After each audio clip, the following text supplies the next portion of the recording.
साथ ज्ञानेश्वरी अध्याय 10वा विभूती योग ओवी 1 ते 50. संपूर्ण सृष्टीमध्ये देवाचं रूप आहे. जय जय राम कृष्ण हरी. भक्तांनो, आज आपण ज्ञानेश्वरीच्या 10व्या अध्यायाची सुरुवात करत आहोत. हा अध्याय म्हणजे परमेश्वराच्या दिव्य विभूतीचा आणि अनंत सामर्थ्याचा अद्भुत अनुभव आहे. माऊली सांगतात, या संपूर्ण सृष्टीत जे काही तेजस्वी, पवित्र आणि श्रेष्ठ आहे ते सर्व परमेश्वराचेच रूप आहे. मन शांत करा, नामस्मरणामध्ये स्वतःला हरवून द्या आणि माऊलींच्या या अमृतमय वाणीत भक्तीचा दिव्य आनंद अनुभवूया. जय जय राम कृष्ण हरी.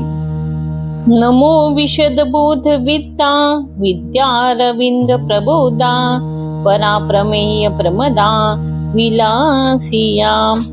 स्पष्टपणे बोध करण्यात चतुर असलेल्या विद्यारूपी कमलाचा विकास करणाऱ्या परावाणीचा विषय स्वरूप परिस्थिती हीच कोणी तरुण स्त्री.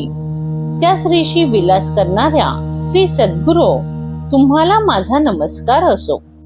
नमो संसार तम सूर्या अपरिमित परमवीर्या तरुण तरतुर्या लालन लीला. अहो, संसार रूपी अंधाराचा नाश करणाऱ्या सूर्या, अगाध निरुपम सामर्थ्य असलेल्या तारुण्याच्या भरात असणाऱ्या तुर्यावस्थेचे म्हणजेच ज्ञानरूप चौथ्या अवस्थेचे लीलेने पालन करणे ही ज्याची क्रीडा आहे, अशा आपणास नमस्कार असो. नमो जगद्दीखले पालना मंगळमणी निधाना सज्जन पंचंदना आराध्य लिंगा.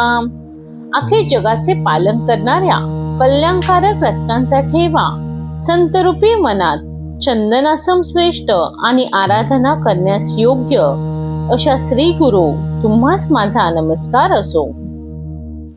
नमो चतुर चित्त चकोर चंद्रा आत्मानुभवन नरेंद्रा श्रुती सार समुद्रा मंथन मन्मथा. चतुर चित्तरूपी चकोरास आनंद देणारा चंद्रा, ब्रह्मानुभवाचा राजा, वेद गुणांच्या समुद्रा आणि मदनाला मोहित करणाऱ्या मदना श्री गुरुराया तुम्हाला माझा नमस्कार असो. नमो सुभाव भजन भाजना भवे भंकुंभ भंजना विश्वोद्धव भुवना श्री गुरुराया. शुद्ध भावनेने भजन करण्यास योग्य संसारूपी हत्तीचे गंडस्थळ फोडणारे आणि विश्वाच्या उत्पत्तीचे स्थान असणारे श्री गुरुराय तुम्हाच माझा नमस्कार असो. तुमचा अनुग्रह गणेशू जय दे आपला सौरसू ते सारस्वती प्रवेशू बाळकाही आधी. आपल्या अनुग्रह कृपारूपी गणेशाचा जर एखाद्या बालकाचा प्रसाद मिळेल तर त्याचा सर्व विद्यांमध्ये सहज प्रवेश होईल. दैव की उदार वाचा जय उद्देशो दे दांभिकाराचा ते नवरस सुधाब्धीचा ठाऊ लागे. आपल्या उदार वाणीने जर एखाद्याला अभय वचन दिले तर नवरसरूपी अमृत समुद्राचा त्याला ठाव लागतो. जी आपुलिया स्नेहाची वागेश्वरी जरी मुखे आणते अंगीकारी तो वाचस्पतींशी करी प्रबुंद होडा. आपल्या प्रेमरूपी सरस्वतीने एखाद्या मुक्याचा जरी अंगीकार केला तर तो मुका सुद्धा बृहस्पतींबरोबर वादविवाद करण्याची पैंच मारू शकेल. हे असो दिठी जयावरी झळके की हा पद्म करू माथा पारुखे तू जीवाची परितुके महेशेंसी. फार काय पाहावे ज्याच्यावर आपली कृपादृष्टी पडते अथवा वरदहस्त मस्तकी ठेवला जातो तो जीवच खरा, पण तो शिवाच्या योग्यतेचा होतो. एवढे जे महिमेचे करणे तेव्हाच्या बळे बाणूक मी कवने का सूर्याची अंगा उठणे लागत असे. एवढे ज्या गुरुकृपेने महात्म्य आहे ते मला वाणीने कसे वर्णन करता येईल. सूर्याला चकचकीत करण्यासाठी त्याला उठणे लावले पाहिजे काय? केवता कल्पुतवरी फुलोरा, कायसेनी पाहुणे ऋषीर सागरा, कवने वासी कापुरा, सुवासू देव. कल्पतरूला फलद्रूप होण्यास मोहर कशाला फुटायला पाहिजे? क्षीरसागराला कशाने पाहुणचार करावा? कोणत्या वासाने कापूर सुगंधी करायचा? चंदना ते कायसेनी चर्चावे, अमृता ते केवते रांधावे, गगनावरी उभवावे घडे केवी. चंदनाला कशाची उटी लावायची? अमृताला चव आणण्यासाठी कशात शिजवावे? आकाशावर मांडव घालणे शक्य आहे काय? तैसे श्री गुरूंचे महिमान, आकळते हे असे साधन, हे जाणून आम्ही नमन निवांत केले. त्याप्रमाणे श्री गुरूंच्या महात्म्याचे आकलन करणारे साधन कोठे आहे? कुठेच नाही. हे जाणून मी निमूटपणे त्यांना नमन केले. जरी प्रज्ञेचे नियतिलेपणे, श्री गुरु सामर्थ्य रूप करू मने, तरी ते मोती अभिंग देणे तैसे होईल. जर आपल्या बुद्धीच्या बळावर श्री गुरु सामर्थ्य करावे असे जर म्हणावे, तर ते करणे म्हणजे मोत्याला चकाकी येण्यासाठी अभ्रकाचे फूट देण्यासारखे होईल. का सडे पंधरयार चितवणी, तैशी स्तुतींची बोलणी, उगयाची माथा ठेवीचे चरणी, हेची भले. किंवा उत्तम सोन्याला चांदीचा मुलामा द्यावा, त्याप्रमाणे श्री गुरूंची स्तुती करणे व्यर्थ होईल. म्हणून मी काही न बोलता त्यांच्या चरणी मस्तक ठेवणे हेच चांगले. मग म्हणितले जी स्वामी, भले नि ममत्वे देखिले तुम्ही, म्हणून कृष्णार्जुन संगमी, प्रयाग वटू चाहलो. मग ज्ञानेश्वर महाराज म्हणाले, स्वामी, आपण कृपादृष्टीने माझ्याकडे पाहिल्यामुळे कृष्णार्जुन यांच्या संवादरूपी संगमाच्या प्रयागावर वड झालो आहे. मागा दूध दे म्हणतली यासाठी, आगबिया शराब्दीची करुणी वाटी, उपमन्यू पुढे धुर्जटी ठेविली जैसी. पूर्वी उपमन्यूने मला दूध द्या असे शंकराजवळ मागितले, तेव्हा शंकरांनी सर्व क्षीर समुद्राची वाटी करून जशी उपमन्यू पुढे ठेवली, तरी वैकुंठ पीठ नायके, रुसला ध्रुव कौतुके, बुझविला देवनी भातुके ध्रुव पदाचे. किंवा वैकुंठाधीश भगवंताने रुसलेल्या ध्रुवाला अढळ पदाचा खाऊ देऊन कौतुकाने त्याची समजूत काढली.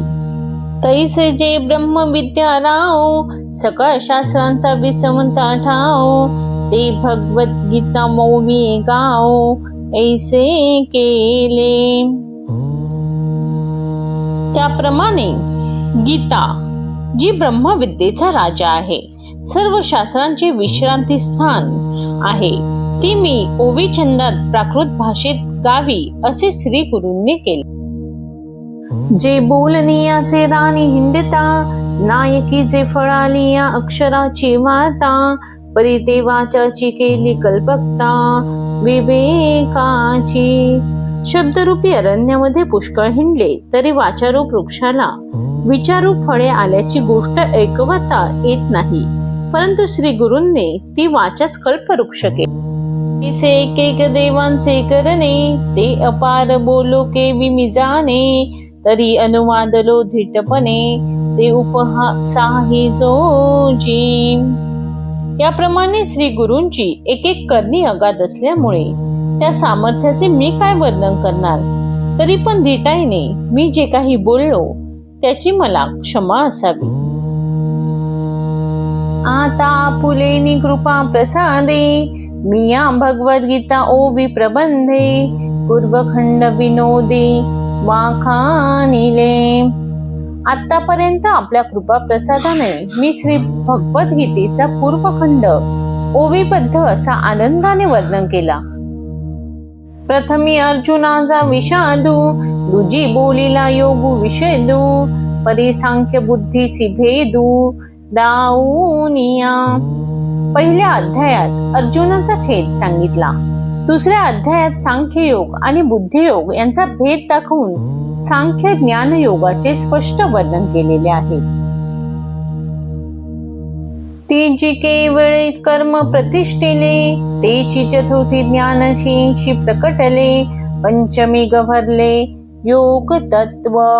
तिसऱ्या अध्यायात फक्त कर्माची प्रशंसा करून चौथ्या अध्यायात तोच कर्मयोग ज्ञानासह सांगितला. पाचव्या अध्यायात योग तत्व सूचित केले. तेची षष्ठामाजी प्रगट, आसना लागून स्पष्ट, जीवात्मभाव एकवट होती जेने. ते जे योग तत्व 6व्या अध्यायात आसनापासून आरंभ करून जीव परमात्म्याची एकता स्पष्टपणे प्राप्त होईपर्यंत सांगितले. तैसे जे योग स्थिती आणि योग भ्रष्टाचे गती, ते आघवीची उपपत्ती सांगितली षष्टी. तसेच योगस्थिती आणि योगभ्रष्ट पुरुषाला प्राप्त होणारी गती या सर्वांचे प्रतिपादन 6व्या अध्यायात. तयावरी सप्तमी, प्रकृती परिहार उपक्रमी, करुणी भजतेचे पुरुषोत्तमी, ते बोलिले चारी. त्यानंतर 7व्या अध्यायात आरंभीच प्रकृती मायाचा निराश करून भगवंताचे भजन 4 प्रकारे भक्त कसे. मग शब्द ब्रह्मी असंग पाठी सप्त प्रश्नवधी, बोलोनी प्रयाण समय सिद्धी, एव सकळ वाक्यवधी अष्टमाध्यायी. नंतर 7 प्रश्नांचे स्पष्टीकरण करून मृत्यूसमयी काळाच्या अनुरोधाने कोणती स्थिती प्राप्त होते इत्यादी 8व्या अध्यायाच्या शेवटपर्यंत सांगितलेले आहे. ती आघवाची जे महाभारती, ते लाभे कृष्णार्जुन वाचोक्ती, आणि जो अभिप्राय सातेशती, तो एकलाची नवमी. त्या महाभारतामध्ये आलेला संपूर्ण अभिप्राय भगवान आणि अर्जुन यांच्या संवाद रूपी गीतेच्या 700 श्लोकात आलेला आहे. त्या 700 श्लोकांचा अभिप्राय एका 9व्या अध्यायात आलेला आहे. मनोनी नवमीची अभिप्राया, सहसा मुद्रा लावावया, विहाला मग मी माया, गर्भ का करू.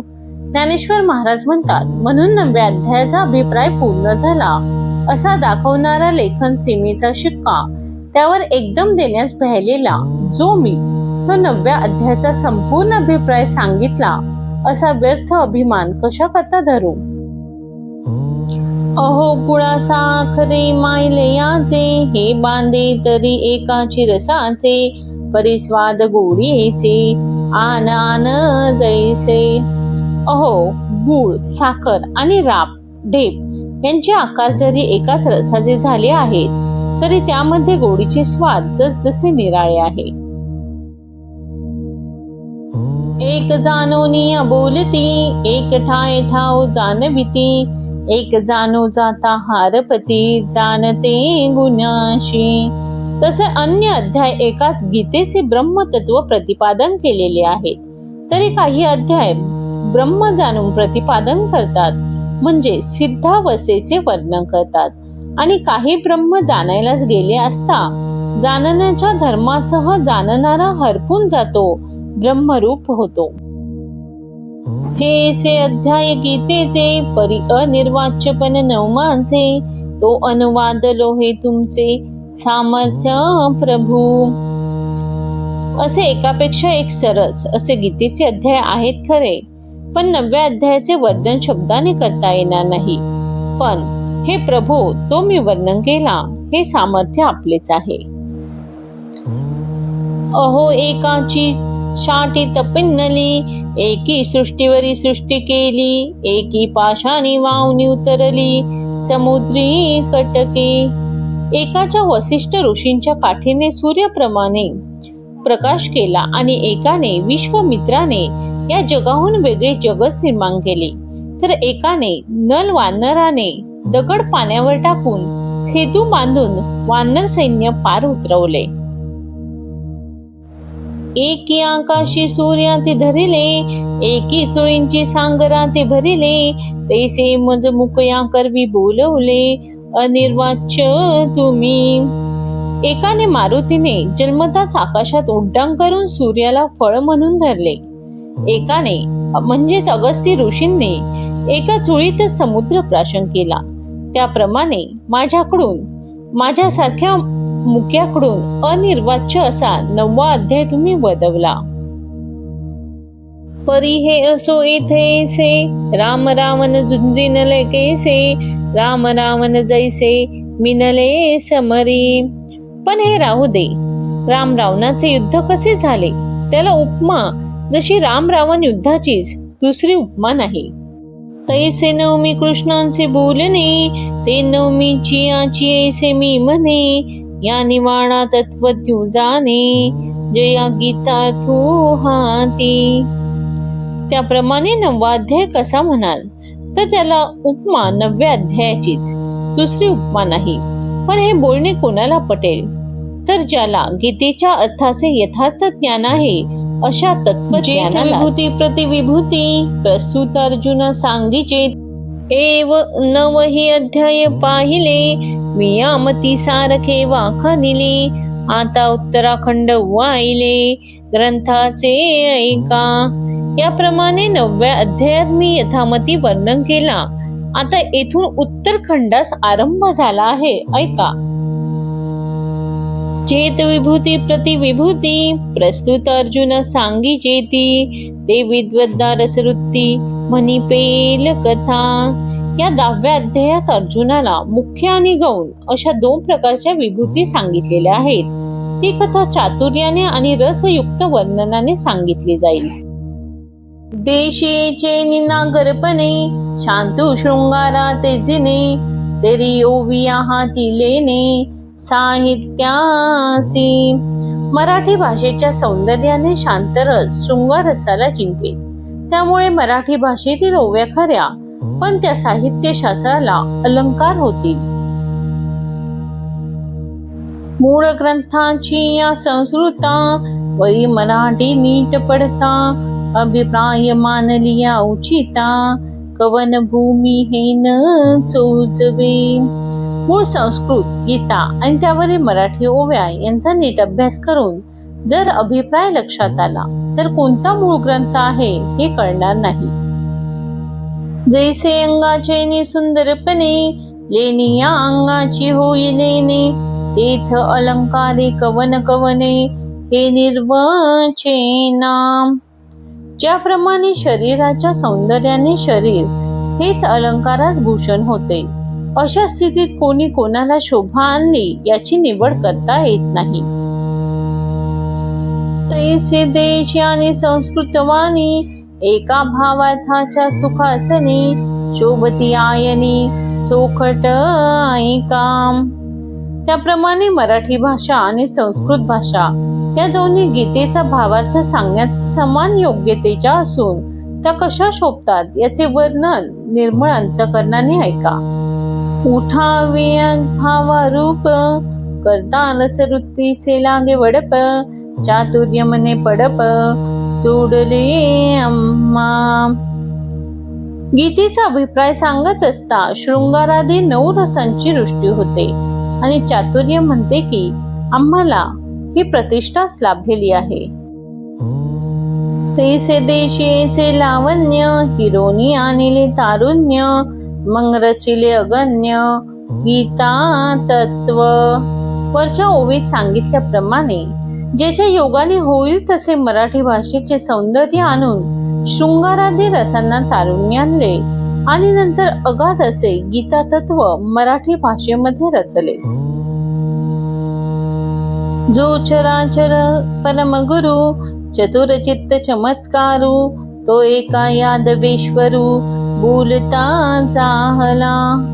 जगाचा परमगुरु आणि बुद्धिमानांच्या चित्ताला आश्चर्यचकित करणारा जो भगवान श्रीकृष्ण, तो जे बोलला ते ऐका. श्री भगवान वाच, भूय एव महाबाहो शृणु मे परमं वचः, यतेह प्रियमानाय वक्ष्यामि हितकाम्यया. श्री भगवान म्हणाले, हे महाबाहो, माझ्या भाषणाने संतुष्ट होणाऱ्या तुला तुझ्या हिताच्या दृष्टीने जे मी आणखी काही सांगत आहे ते माझे श्रेष्ठ भाषण ऐक. ज्ञानदेव निवृत्तीचा म्हणे, ऐसे बोलिले श्रीहरी तेने, अर्जुन आघवियाची मातु अंतकरणे, दडवता हासी. निवृत्तीनाथांचे शिष्य ज्ञानेश्वर महाराज म्हणतात, याप्रमाणे भगवान अर्जुनाला म्हणाले की अर्जुना, तुझे अंतःकरण सर्व प्रकारे तत्पर आहे ना? लक्ष देऊन ऐकतो आहेस ना? मी मागे जे निरूपण केले ते तुझे उदाहरणाची पाहिले, तवटाचे नव्हे भले पुरते आहे. आम्ही जे पूर्वी सांगितले त्यात तुझे किती लक्ष आहे हे अजमावून पाहिले, त्यात ते अपुरे नसून चांगले परिपूर्ण आहे असे कळले. भक्तांनो, आजच्या ओव्यांमधून माऊलींनी आपल्याला परमेश्वराच्या अनंत विभूतींचे सुंदर दर्शन घडवलं. या जगातील प्रत्येक चांगल्या, पवित्र आणि तेजस्वी गोष्टींमध्ये देवाचं अस्तित्व दडलेलं आहे. फक्त पाहण्याची दृष्टी आणि मनामध्ये भक्ती असणं गरजेचं आहे. माऊलींचे हे अमृतमय शब्द आपल्या मनामध्ये श्रद्धा, शांतता आणि सकारात्मकता निर्माण करो, हीच प्रार्थना. व्हिडिओ आवडला असेल तर लाईक, शेअर आणि सबस्क्राईब करा. पुन्हा भेटूया पुढील ओव्यांसह. जय जय रामकृष्ण हरी.